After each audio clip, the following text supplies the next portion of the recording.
ወያኔም ሲያበቃ ለሁለት ይከፈላል። አንዱ አሻፈረኝ ሲል አንዱ መንግስት ያቅፋል። ያስመስል ነው እንጂ ልቡ ሸር ቋጥሯል። ወያኔ ተካዶ በሱ ሲጋደል ቅርሱን ሰባበሩት ከመሩት እንደገል። ብዙ ሰው አለቀ ግን ጣሉት በገደል። ዘመድ እንዳያውቀው እንዳይለየው ሲባል እንዴት ይሸሸጋል የሞተው ሰው አይደል?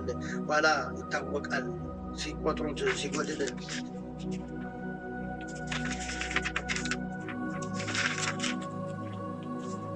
ሰሜን ተቃጠለ ነደደ እንደ ቀንድል። መቀሌን አረጓት አድሩስና ሰንደል። የሌባ መዋያ የነሻው ድልድል። ሌላ ምን ይባላል ይህ ጣነው ድል። ምንም ያላገኙት ያልደረሰ እጃቸው እነሱን ሳንጠቅስ መቼም አናልፋቸው። በማያውቁት ነገር በማያገባቸው ዝም ብለን እነሱን አንፍረድባቸው።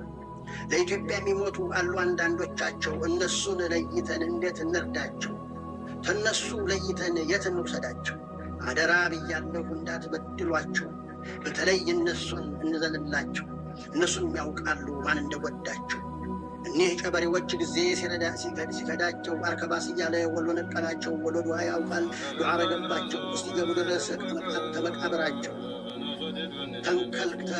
ተክለፍልፈው መጡ ወሎ ቀበራቸው። እኔም እሄዳለሁ ሐቁን ነግሬያቸው። ሰው አያዳምጡም አይሰማም ጆሯቸው። ረብ ያደርሰናል ወያኖች ሸራቸው። መንግስት ቶሎ ብሎ አንድ ታላላቸው።